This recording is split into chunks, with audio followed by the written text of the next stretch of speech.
Assalamualaikum warahmatullahi wabarakatuh. Perkenalkan, nama saya Evi Sri Devi dengan NIM 112510872. Di sini saya akan membuat video untuk memenuhi tugas UTS saya, mata kuliah berpikir kritis. Saya dari Fakultas Ekonomi dan Bisnis, Program Studi Manajemen. Di sini saya mempunyai tugas video yaitu mengomentari sebuah berita yaitu tentang kasus pelecehan seksual mahasiswa Fakultas Hukum Universitas Indonesia melalui grup chat yang mana 16 orang diantaranya dikenakan sanksi. Pada berita ini diduga pelecehan seksual verbal yang melibatkan mahasiswa Fakultas Hukum Universitas Indonesia menjadi sorotan banyak publik, yaitu sebanyak 16 mahasiswa diduga melakukan kekerasan seksual secara verbal terhadap mahasiswa melalui percakapan di grup chat. Pada kasus tersebut mencuat setelah tangkapan layar percakapan grup tersebar di media sosial dan dibagikan oleh akun Sampah Fui. Candaan yang berujung pelecehan seksual dari tangkapan layar yang beredar, isi percakapan dinominasi berkomentar bernuansa seksual yang mengarah pada objektifikasi tubuh perempuan, di mana para mahasiswa tersebut menggunakan istilah-istilah yang secara implisit menggambarkan tindakan tidak pantas, bahkan menyalahartikan konsep persetujuan. Di sini juga pihak kampus menegaskan oleh Dekan Fakultas Hukum UI, yaitu melalui pernyataan resminya mengecamkan keras perilaku tersebut karena dinilai merendahkan martabat manusia serta bertentangan dengan nilai hukum dan etika akademik. Saat ini fakultas tengah melakukan penelusuran dan verifikasi secara halus, secara serius, cermat, dan menyeluruh. Proses ini dilakukan dengan menjunjung tinggi prinsip kehati-hatian dan keadilan, ujar Dekan Fakultas Hukum Universitas Indonesia. Lalu di situ disebutkan apabila ditemukan pelanggaran termasuk yang berpotensi melanggar hukum pidana, fakultas akan mengambil langkah tegas sesuai ketentuan yang berlaku serta berkoordinasi dengan pihak berwenang sambungannya. Lalu Badan Perwakilan Mahasiswa Fakultas Hukum di UI tersebut mengungkapkan telah mencabut status keanggotaan aktif Ikatan Keluarga Mahasiswa IKM terhadap 16 mahasiswa angkatan 2023 tersebut. Pencabutan ini dilakukan berdasarkan surat keputusan nomor 001-SK-BPM-FHUI yang ke-6 2026. Yang ke-5. Yang ke-4. Nah, dari sinilah anggota IKM tersebut membuka suara bahwasannya kami menyadari bahwa kekerasan seksual dalam bentuk apapun termasuk verbal dan tertulis melalui ruang digital meninggalkan luka yang nyata dan mencederai rasa aman, rasa nyaman yang seharusnya dijaga bersama, ujar BPM FHUI di Instagram. Kemudian para terduga pelaku juga telah dimunculkan dalam forum terbuka sekitar pukul 1.30 waktu Indonesia Barat. Dalam forum tersebut mereka dimintai mengakui kesalahan serta meminta maaf dan menyampaikan permintaan maaf secara langsung kepada korban sebagai bagian dari upaya pemulihan kekerasan tersebut. Terus proses ini terus berlanjut ke Satgas KS. Penanganan kasus ini berlanjut ke tahap penentuan sanksi dengan mempertimbangkan tingkat pelanggarannya para terduga pelaku juga akan diserahkan kepada Satuan Tugas Kekerasan Seksual atau Satgas KS guna untuk memastikan proses investigasi berjalan lebih mendalam dan lebih objektif. Kasus ini kembali menjadi pengingat pentingnya kita untuk menjaga etika khususnya di ruang digital, sosmed, dan lain-lain, serta perlunya penegakan tegas terhadap segala bentuk kekerasan seksual maupun yang bersifat verbal atau yang non-verbal seperti itu. Nah, jadi dari kasus berita itu kita disuruh untuk mengomentari pendapat bagaimana sih tanggapan kita atau pendapat kita mengenai kasus tersebut, atau bagaimana kritik dan sarannya, dan bagaimana cara kita untuk berpikir kritis terkait permasalahan tersebut. Nah, di sini kasus dugaan pelecehan seksual verbal di lingkungan Universitas Indonesia ini yang diberitakan oleh Harian This Way, yaitu yang pertama kita harus memahami kasus sebagai gejala awal atau bukan insiden tunggal. Jika kita melihat kasus ini secara dangkal ya, kita mungkin bisa menyimpulkan kalau kasus ini hanya soal mahasiswa yang bercandanya kelewatan gitu di grup chat, seperti mengirim stiker yang tidak pantas atau mengirim chat yang tidak seharusnya, atau dan lain-lain lah yang istilahnya kasar atau tidak bermoral atau beretika atau tidak sopan lah, seperti itu. Namun ya, jika kita melihatnya dari pendekatan intelektual, menuntut kita untuk bertanya lebih jauh, yaitu mengapa candaan seperti itu bisa terjadi gitu, sedangkan itu ada di dunia perkuliahan gitu, apalagi kan fakultas hukum, tentunya mereka pasti belajar tentang hukum-hukum di Indonesia seperti itu. Lalu mengapa tidak ada yang menghentikan kasus tersebut?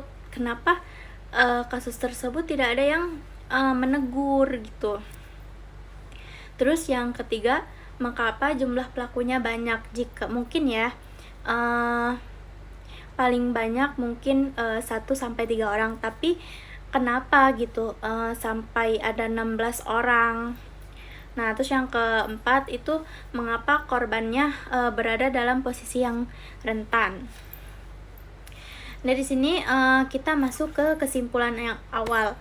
Kasus ini adalah gejala dari sistem sosial yang lebih besar, yaitu bukan sekedar kesalahan individu ya, karena kan ini 16 orang gitu kan. Yaitu masalahnya ini berasal dari struktur budaya, bukan hanya perilaku personal. Pelecehan seksual yang berbentuk verbal ini mungkin bentuknya yang sering diremehkan ya, karena kan hanya berupa chat atau berupa tulisan atau berupa gambar seperti itu, dan hanya melalui chat gitu kan yang bersifat verbal.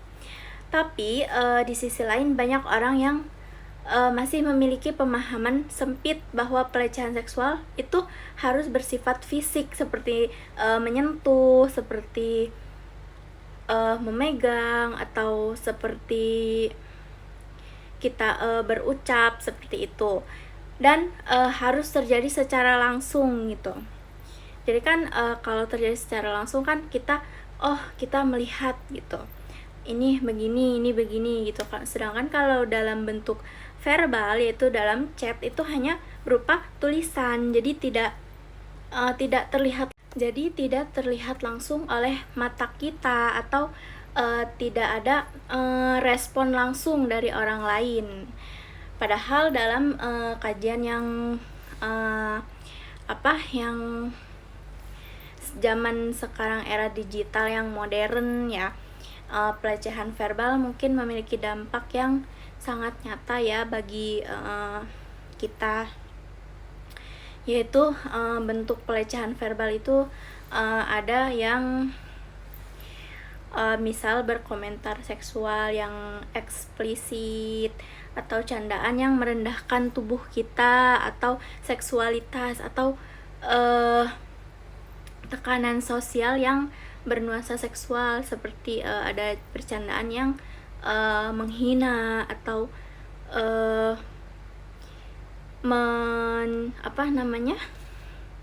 yang mengarah kepada kita gitu sebagai perempuan, kan ada ya seperti laki-laki seperti itu. Lalu pada dampak psikologisnya itu yang korban ini mengalami kecemasan sosial, yang rasa tidak nyaman, rasa depresi ringan, hingga ada yang berat, karena kan dia kepikiran gitu kan. Terus bagi saya sendiri ya, dalam kasus ini tuh sangat merugikan ya, untuk apalagi untuk kita kaum perempuan, apalagi terjadinya itu di lingkungan akademik, yaitu yang kita tuh bahkan bukan sekolah dasar, sekolah SMA SMK ya, atau SMA, tapi ini sudah masuk ke perguruan tinggi. Tapi kenapa gitu masih banyak yang melakukan hal seperti itu, apalagi mereka kan belajar di pendidikan yang tinggi ya, perguruan tinggi, otomatis mereka belajar pengetahuan dong, atau moralitas itu seperti apa gitu. Bagi saya kasus ini sangat ironis ya, karena terjadi di lingkungan akademik yang seharusnya mahasiswa hukum itu lebih memahami batas etika, dan mereka pun diajarkan hukum gitu, mengenai aturan-aturan di Indonesia ini seperti apa, terus harus bagaimana cara kita menanggapinya, cara kita menghadapi permasalahan tersebut, terus memiliki kesadaran terhadap keadilan, karena kan mereka pasti dong, karena mereka belajar di fakultas hukum, jadi mereka sudah tidak asing dengan dunia hukum gitu. Tetapi di sini realitanya menunjukkan bahwa di sini masalah utama yang teridentifikasi yaitu konvergen, yaitu dari seluruh analisis yang saya tangkap ya, kita bisa menyimpulkan akar masalah dari kasus tersebut, yaitu yang pertama itu rendahnya literasi konsen, yaitu mereka jadi mereka belajar, namun literasi mereka terhadap pengetahuan yang mereka pelajari tersebut tidak menyeluruh gitu, tidak rendah gitu. Terus kemudian yang kedua itu normalisasi pelecehan, yaitu jadi mereka menganggap pelecehan itu sebagai hal yang wajar, hal yang biasa, padahal mereka orang yang berpendidikan, mereka orang yang tahu lebih banyak, tahu pengetahuan mereka gitu, karena mereka orang pendidikan. Yang ketiga itu kemudian budaya kelompok yang permisif, yaitu pergaulan mereka itu ada yang bebas, ada yang kayak gimana gini bebas gitu kan, atau mereka berteman sama orang-orang yang emang sehari-harinya seperti itu. Terus yang keempat itu kegagalan sistem pendidikan, yang dimana uh, sistem pendidikan tersebut kurang uh, apa ya kurang apa sih namanya, kurang ini loh, yang kurang baik lah. Terus yang kelima itu pengaruh negatif ruang digital, yang dimana mereka menggunakan sosial media atau menggunakan di zaman era digital ini, mungkin mereka menyalahgunakan sosial media ini gitu. Terus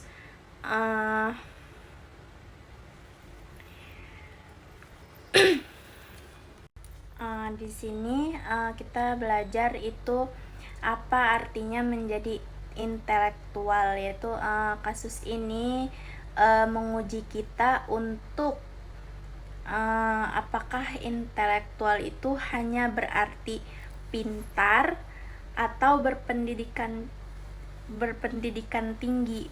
Jadi bukan hanya sekedar itu ya, atau lebih dari itu, memiliki empati, menjunjung martabat manusia, dan berani melawan ketidakadilan. Jadi jika ada sesuatu hal yang menurut kita itu tidak benar, jadi kita berani untuk membela, berani untuk bersuara itu. Kesimpulan yang penting dari kasus ini yaitu peradaban ini tidak runtuh karena kurangnya pengetahuan, tetapi karena hilangnya moralitas dari diri kita. Yaitu kasus ini bukan hanya sekedar berita atau melainkan cerminan untuk kita, yaitu menunjukkan siapa kita sebagai masyarakat, atau sejauh mana kita menghargai manusia, menghargai perbedaan. Toh kita kan masyarakat Indonesia yang dimana kita sangat menjunjung tinggi perbedaan, karena kita berbagai suku, bangsa, bahasa, dan budaya. Nah, dari situ kita harus menjunjung tinggi tanah air kita, persatuan kita, karena tanpa adanya toleransi, tanpa adanya saling mengerti, saling menghargai, kita tidak akan rukun dan tentram seperti ini.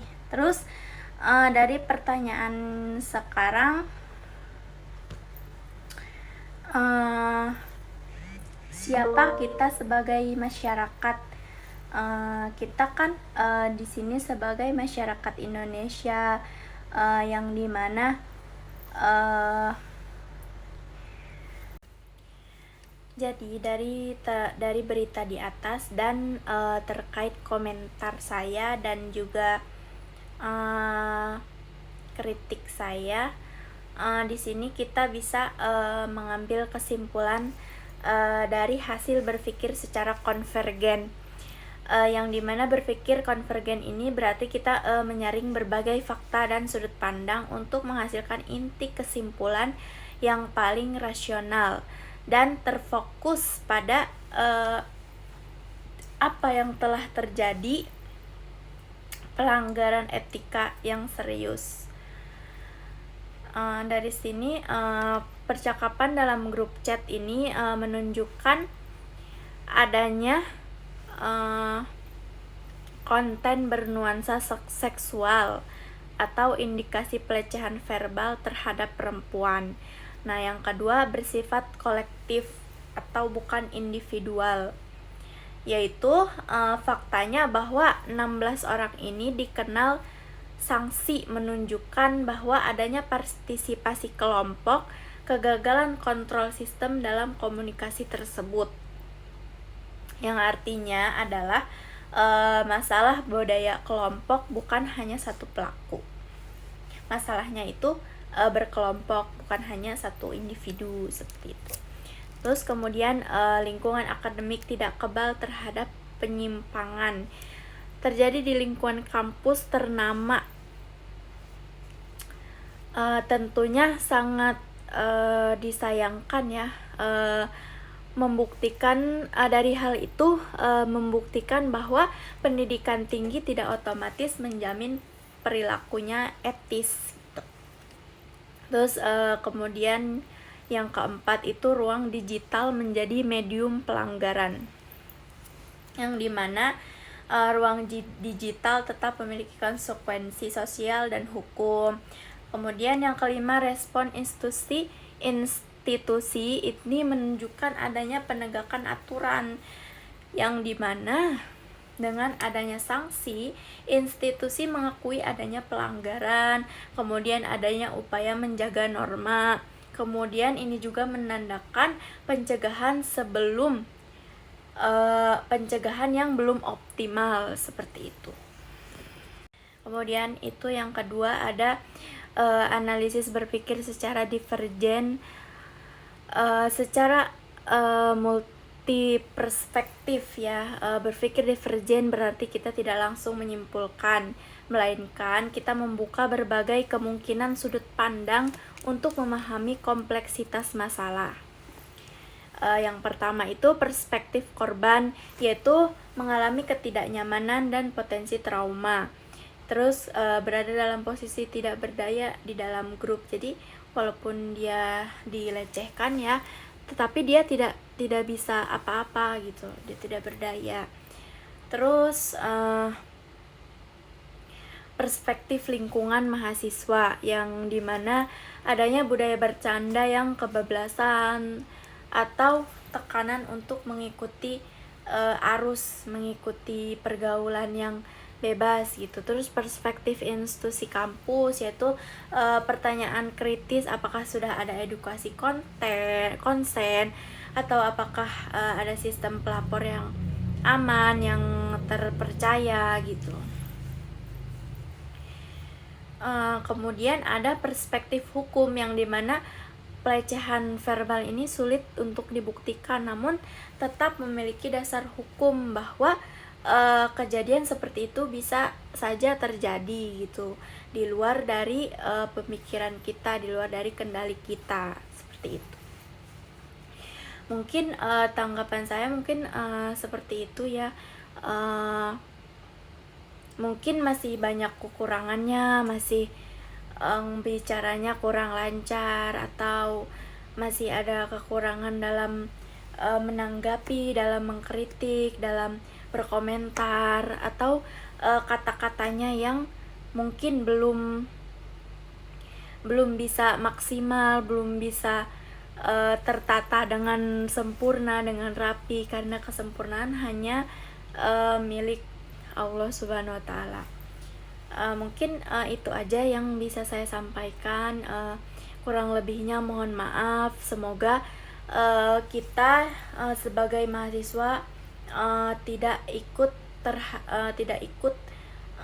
ikut-ikutan gitu untuk terbawa arus, terbawa pergaulan yang tidak baik. Toh kita kan orang yang berpendidikan, pasti kita tahu antara membedakan yang baik dan benar, dan kita bisa belajar atau mencari pengetahuan yang lebih banyak, lebih luas, seperti itu.